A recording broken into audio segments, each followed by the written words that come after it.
अगर हमारी ऑडियंस को बताया सर।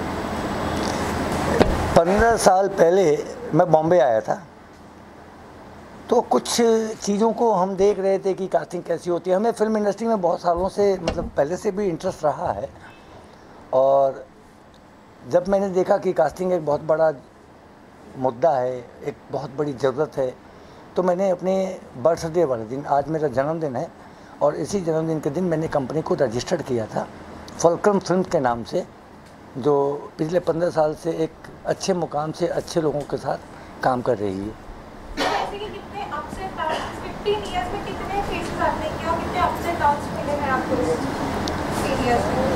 पिछले 15 सालों में करीबन हज़ारों लोगों ने मेरे साथ काम किया है।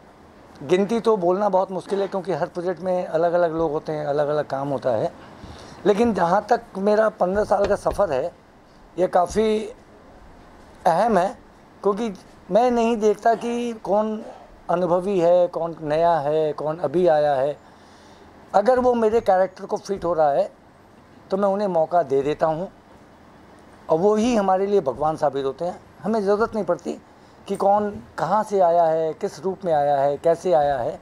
तो हमारी यही खामी, मतलब एक खूबी है कि मैं किसी के चेहरे पे या किसी कैरेक्टर पे डिपेंड करता हूँ, ना कि उनके अनुभव पे या उनके पारिवारिक और भी बहुत सारी चीज़ें होती हैं, उनका बैकग्राउंड देखना मुझे नहीं ज़रूरत पड़ती। अगर वो मेरे कलाकार मेरे कैरेक्टर को सूट करता है, और वो चाहे वो नया है या पुराना है, कोई फ़र्क नहीं पड़ता, वो बखूबी हमारे काम को करता है। मैं उसमें खुश हूँ, और इसीलिए हमारा काम चल रहा है। कुछ केस ऐसे हैं जिनके साथ में आपने काम किया और आज फेस बन गए, एक बार फिर पूछिए। कितने फेसेस हैं, मतलब जिनके साथ आपने काम किया और आज बॉलीवुड में या कहीं को बहुत बड़े मुकाम पे हैं, तो इसके बारे में कुछ बताना चाहेंगे आप?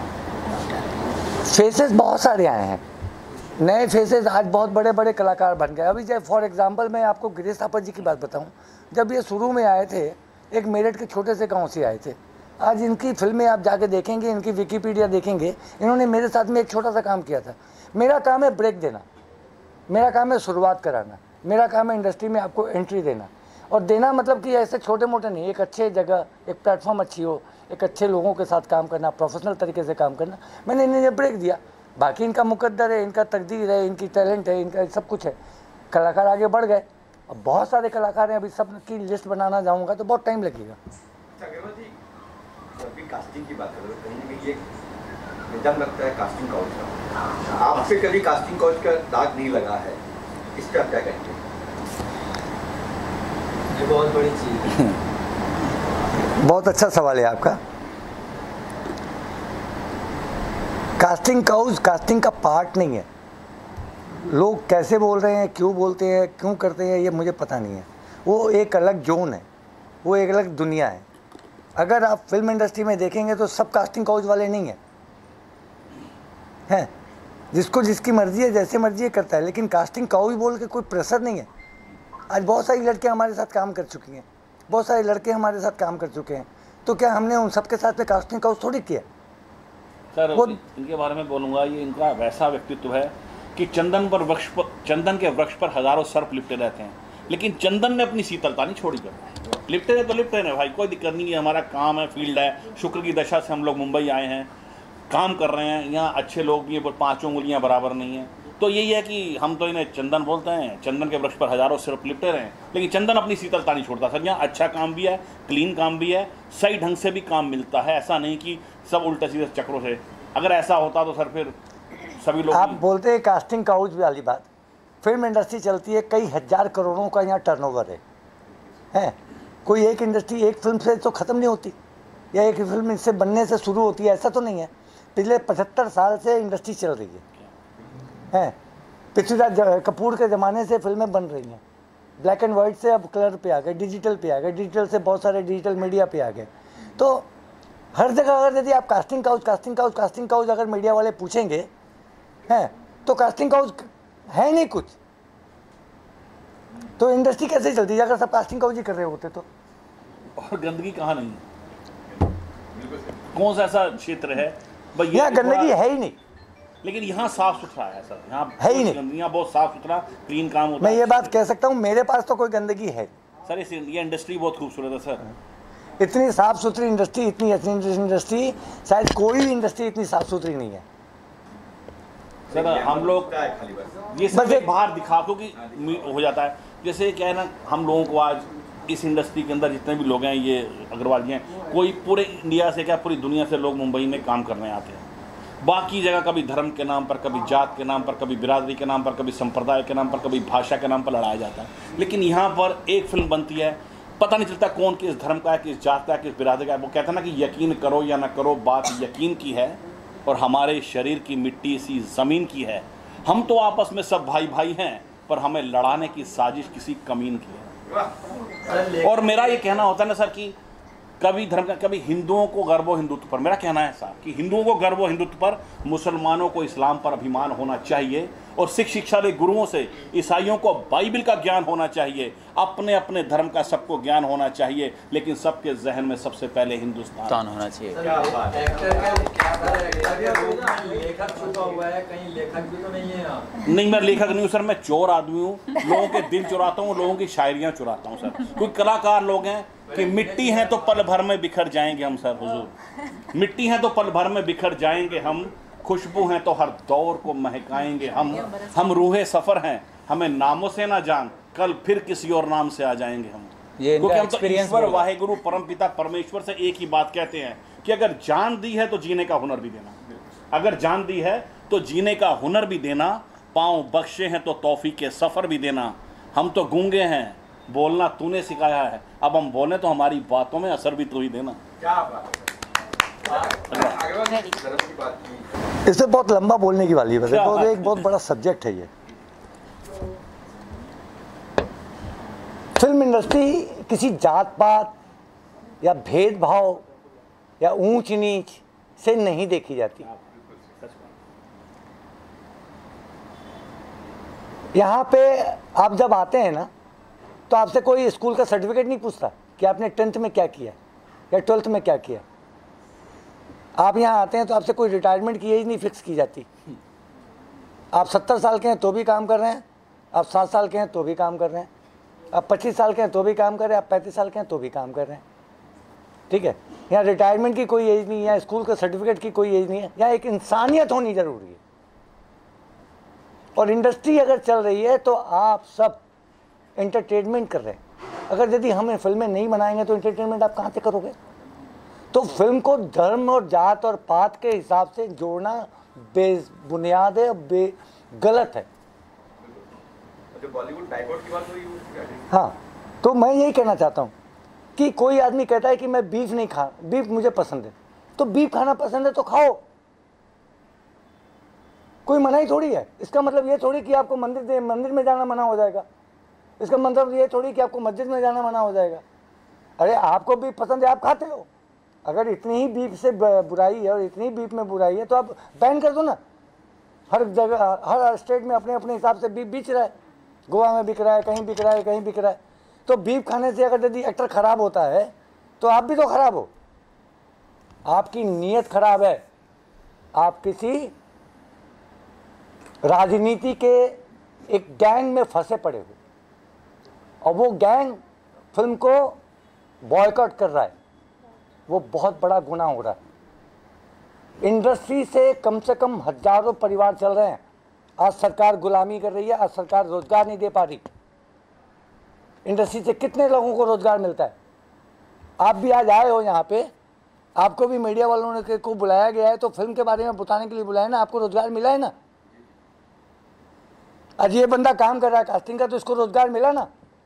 कपड़े, लकड़ी, बत्ती, बिजली, पानी, पेंट, इंडस्ट्री में क्या नहीं चाहिए होता है। तो एक मजदूर भी काम करता है तो 1200 रुपये 1500 रुपये पर डे पे कमाता है। तो इंडस्ट्री कई हजार करोड़ रुपए से चल रही है। और करण जौहर जैसे लोग, यशराज जैसे लोग जो 300 करोड़ 200 करोड़ 250 करोड़ की फिल्में बनाते हैं, वो सिर्फ एंटरटेनमेंट के लिए बनाते हैं। और कितने लोगों को काम देते हैं इसका आप अंदाज़ा नहीं लगा सकते। कोई भी एक्टर ऐसा बयान नहीं देता, हंसी मजाक या किसी जगह कोई ऐसा। अभी मैं आपको बताऊं कि एक कश्मीर फाइल फिल्म आई थी, इसके डायरेक्टर कौन थे? विवेक अग्निहोत्री। ठीक है, वो 3 बार बोल चुके हैं मुझे बीफ खाना पसंद है। फिर भी उनकी फिल्में हिट कर रहे हैं लोग, उनके अगेंस्ट में क्यों नहीं बोल रहे? एक बार रणबीर कपूर ने बोल दिया मुझे बीफ खाना पसंद है 10 साल पहले, तो उसको मंदिर में जाने से मना कर दिया जाए। जब तुमको भेदभाव ही करना है, तुमको बीफ से ही नाराजगी है, तो विवेकानंद को भी करो, रणबीर कपूर को क्यों किया जा रहा है? इस तरह की बातें इंडस्ट्री में होती रहती हैं, हंसी मजाक चलती रहती है। इसका मतलब ये नहीं कि वो कलाकार खराब है। पिछले 25 साल से आमिर खान की फिल्में हिट हो रही हैं, आज वो आमिर खान खराब हो गया? सलमान खान की फिल्में हिट हो रही हैं, आज सलमान खान खराब हो गया? अगर वो हिट फिल्में नहीं देगा तो कितने लोगों का रोजगार चल रहा है, ये आपने कभी सोचा है? हॉल बंद हो जाएंगे, पीवीआर जो तुमने खोले रखे हैं पीवीआर बंद हो जाएंगे, गरीब बच्चों, गरीब लोगों के, मजदूरों के भूखे बच्चे मर जाएंगे। सरकार तो रोजगार दे नहीं पा रही, गैंग फैला रही है, अलग धर्म फैला रही है, राजनीति कर रही है। फिल्म इंडस्ट्री को खराब करने के इन लोगों ने ढोंग रच रखा है। आप गौ माता के नाम पे लड़ाई करवाएंगे, आप इसके नाम पे लड़ाई करवाएंगे, आप वो हिंदू है तो लड़ाई करवाएंगे, आप मुस्लिम है तो लड़ाई करवाएंगे। इसका क्या मतलब है? अगर आपको फिल्म नहीं देखनी मत देखो, आपको फिल्म का कॉन्सेप्ट पसंद नहीं आया मत देखो, आप फिल्म देखने जाओ। आपको अच्छी लगती है, बुरी लगती है, हर इंसान की अपनी पहचान है, अपनी परख है। किसी को टेक्निकली अच्छी लगती है, किसी को टेक्निकली अच्छी नहीं लगती, कोई को साउंड अच्छा लगता है, किसी को डायरेक्शन अच्छी लगता है, किसी का एक्टर का कैरेक्टर अच्छा लगता है, कोई एक्टर बहुत अच्छा लगता है, उसके हिसाब से देखो। आपको कमेंट करने का अधिकार है, लेकिन बॉयकॉट करके इस तरह गैंग फैलाने का अधिकार नहीं है। आप फिल्म इंडस्ट्री के बारे में नहीं जानते, एक्टर के बारे में नहीं जानते, आप एक कमेंट्स पे बॉयकॉट लिखना शुरू कर देते हो। आप अंदर आके तो देखो। तो ये चलेगा कि बीफ खा के मैं मंदिर जा सकता हूँ? कर सकते हैं ना, क्या दिक्कत है? लेकिन सर अगर आपने वो बता दिया चीज़ तभी वो हाईलाइट हो रही है। आप हो सकता है ना आप खाते हो, नहीं मेरी, और वो 10 साल पहले ना, अब 10 साल बाद में क्यों उठा रहे हो उस चीज़ को? उन्होंने कहा ना तभी सर, मैं खाता था। सर खाता था ना सर। आज अगर मान लो आप भी, आप मुझे बताओ, आज आप खाते हो, अगर आपने पब्लिकली नहीं बोला या बोला तो उसका इफेक्ट नहीं पड़ेगा, लेकिन आपकी मूवी आ रही है उसको बाइकआउट करने के लिए उस चीज़ को उठा रहे हो। आपने इसलिए बोला, आपने क्योंकि मूवी भी आ रही है, प्रमोशन भी हो रहा है। सर प्रमोशन, लेकिन कई बार हम लोग कोई चीज़ें हम, सर कुछ चीज़ें हम जनरली भी बोल देते हैं। आज मैं अगर आपसे बात हो रही है, कुछ बोल दिया, आप उसी मुद्दे को उठाकर अगर उसकी मूवी बाइकआउट कर रहे हो। नहीं, आप है एक एक को चुन चुन कर जेल भरना चाहिए है। मैं एक कहना चाहता हूँ भाई साहब कि पूरी इंडस्ट्री में जितनी भी इंडस्ट्री के लोग हैं ना, इनको एक साथ खड़ा होने की ज़रूरत है, और जितने भी प्रोड्यूसर्स हैं उनको एक साथ खड़े होने की ज़रूरत है, और गवर्नमेंट के साथ में तालमेल करने की ज़रूरत है, जो कि ऐसे जो गैंग हैं उससे निजात मिले। मैं एक बार बताता हूँ, आज मान लीजिए कि फिल्म नहीं बनाएगा करण जौहर जी, फिल्म नहीं बनाएंगे, धर्मा प्रोडक्शन अगर फिल्म नहीं बनाएगा, फिल्म फॉलो होगा तो कौन बनाएगा? 7-8 महीने से कोई फिल्म नहीं बन रही है, सब स्टॉप करके पड़े हुए हैं, पैसे फंस गए, पैसे नुकसान हो गए। अगर फिल्म नहीं बनेगी तो टैक्स नहीं आएगा, टैक्स तो गवर्नमेंट को देते हैं ना हम, सबसे ज़्यादा टैक्स हम भरते हैं, फिल्म इंडस्ट्री वाले सबसे ज़्यादा टैक्स भरते हैं, हर चीज़ बिकती है, हर चीज़ के टैक्स जाते हैं। एक पानी की बोतल भी आती है उस पर भी जीएसटी जाती है, कपड़े आते हैं उस पर भी जाते हैं, लकड़ी आती है उस पर भी जाते हैं। तो अल्टीमेटली सब जगह से घूम फिर के जितना टैक्स हम फिल्म इंडस्ट्री वाले सरकार को दे रहे हैं, अगर सरकार ही फिल्म इंडस्ट्री का सपोर्ट नहीं करेगी, ऐसे गैंग फैलाएगी, तो इंडस्ट्री कहाँ जाएगी? अल्टीमेटली सरकार को नुकसान होना है। और ये जो नए नए कलाकार आते हैं हमारे बीच में, उनको मौका कौन देगा? आप तो रोजगार नहीं दे पा रहे, और हम काम दे रहे हैं एक्टिंग के बल पे, तो उस पर आप अड़चन लगा रहे हो। तो मैं किसी को ब्लेम नहीं कर रहा, उस गैंग को एक एक करके पकड़ना चाहिए और सरकार का समर्थन होना चाहिए। और सर 90% बाइकआउट वही लोग कर रहे हैं जिन्होंने मूवी देखी ही नहीं है, जिनको पता ही नहीं है, जिनको पता ही नहीं अंदर है क्या, इंडस्ट्री क्या है, पता बाहर नहीं से है। कुछ सुना और उन्होंने कि चलो भाई एक भीड़ में सब कूद रहे हैं तो हम भी कूदने लगते हैं, तो बाइकआउट बाइकआउट। उन्होंने कभी ना मूवी देखी ना उसका कॉन्सेप्ट पता कि अंदर हुआ क्या है। किसी का सुना, अरे यार उसमें तो ये चल रहा है, लो भाई boycott boycott boycott boycott boycott, वो गैंग है। अब उसके चक्कर में बेचारा प्रोड्यूसर मारा गया, डायरेक्टर मारा गया, सारे एक्टर्स मारे गए, सारे प्रोडक्शन वाले जितनी भी लेबर काम करती है इस मूवी पे, उनका सर का ताला बंद। 15 साल आपके पूरे हो गए, उसके लिए बहुत बहुत बधाई। आगे भी आप 15-20 साल, जितने साल आपका मन करे करें। क्या बात है। और आपके जन्मदिन भी है आज इनका, तो happy birthday to you.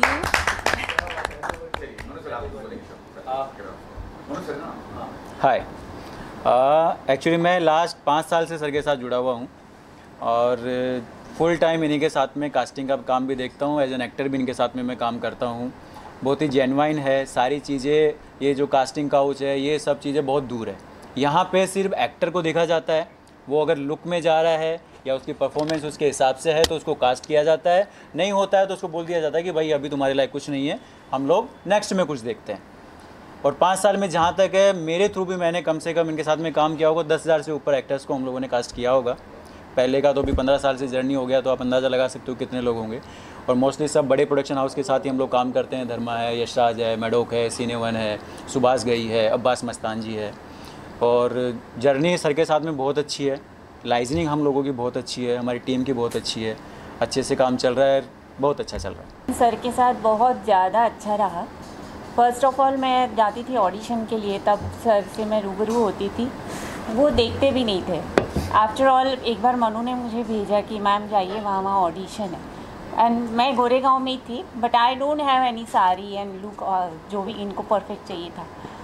He throw me back to home, नहीं जाइए, साड़ी नहीं, लुक नहीं, हेयर स्टाइल नहीं, ऐसे ऑडिशन नहीं होगा। और मेरी एक खासियत है कि मैं ऐसे लोगों से ज़्यादा जुड़ती हूँ जहाँ मुझे एक्सपीरियंस मिलता है और जहाँ मुझे ऐसा लगता है कि सीखने कुछ मिलेगा। और यहाँ रियलिटी है कि आपको एक मंजा हुआ कलाकार यही बना सकते हैं। एंड आफ्टर दैट मैं इनका पीछा मैंने कभी नहीं छोड़ा, और अब मुझे continue back to back shortlisted भी होती हूँ, काम भी मिलते हैं। विकी कौशल के साथ सॉन्ग किया मैंने लास्ट महीने, अभी धर्मा प्रोडक्शन की रॉकी एंड रानी की प्रेम कहानी में एक लड्डू का ऐड शूट है, भारती और वो सब थे हमारे साथ। कल मैं एक शूट और कर रही हूँ नेटफ्लिक्स की वेब सीरीज हॉटस्टार। और इनका और मेरा एक्सपीरियंस इनके साथ ऐसा है कि जैसे फ्रेंड बोलो, बड़े भाई बोलो या जो भी बोलो, मुझे इनसे सीखने बहुत मिलता है। और आपने जो एक कास्टिंग काउच का मुद्दा रखा था, एक्चुअली सब मेल्स को या प्रोडक्शन को, प्रोड्यूसर को, डायरेक्टर को, इनको दोष देते हैं, लेकिन एज ए फीमेल मैं सिर्फ फीमेल को ही दोष दूंगी। अगर आप नहीं चाहोगे तो आपकी तरफ कोई आंख उठा के भी नहीं देखेगा। 100% तो दैट इज़ द पॉइंट। कहीं कहीं पहले जहाँ कोई मजबूरी थी, कोई भूखी मर रही होगी जिसने कर लिया होगा, लेकिन आज ऐसी कंडीशन नहीं है। आप अच्छे बड़े बड़े घर से, आप इंजीनियरिंग करने आ रहे हो, आप डॉक्टर के, आप आर्मी ऑफिसर के बच्चे हो, आपके घर में सब कुछ है, फिर भी आपको नेम फेम के लिए अगर आके आप यहाँ पे कॉम्प्रोमाइज़ करते हो, आप अपनी सब कुछ न्यौछावर करने तैयार होते हो, तो वो आपकी गलती है, फीमेल की गलती है। आप एवरी टाइम आप डायरेक्टर, प्रोड्यूसर या बॉलीवुड को आप उंगली नहीं उठा सकते हो। आप देखो, आप टीचर बनने जाओ या कोई कॉल सेंटर में जॉब करने जाओ, हर जगह ये प्रॉब्लम है, हर जगह। मैंने यहाँ आके इतनी जगह इंटरव्यू दिए, मुझे यही बोला गया कि आपको पर्सनल सेक्रेटरी बनना पड़ेगा, आपको हर जगह हमारे साथ मीटिंग्स में जाना पड़ेगा, एक ही होटल में रुकना पड़ेगा, आपको ऐसा करना पड़ेगा। देन आई डिसाइडेड कि मुझे मेरा खुद का बॉस बनना है, and that's why I choose this industry, कि मुझे जो काम अच्छा लगेगा मैं करूँगी। Budget is not problem, but अपनी इज्जत अपने हाथ में रखना और अपना एक, सब बोलते हैं इंडस्ट्री ख़राब है या ऐसे काम नहीं मिलता है, लेकिन मैं एक जीता जागता सबूत हूँ कि आज तक किसी ने मेरे ऊपर आँख उठा के भी नहीं देखा।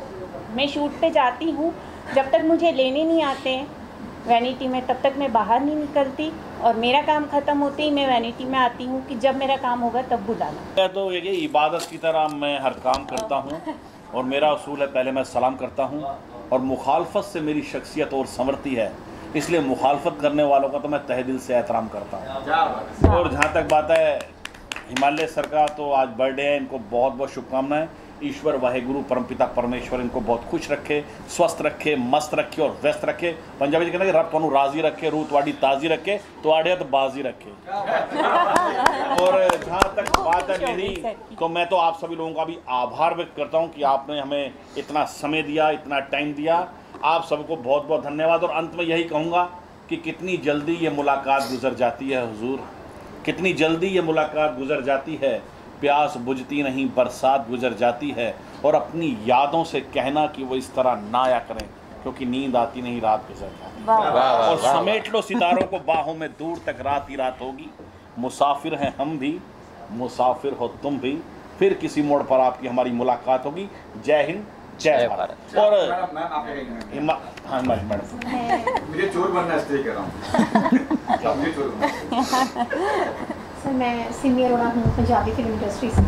तो सर सबसे पहले तो मैं सर आपको कंग्रेचुलेट करूँगी आपके बेटे के लिए। तो इनका नाम मैंने बहुत सुना है बीच से।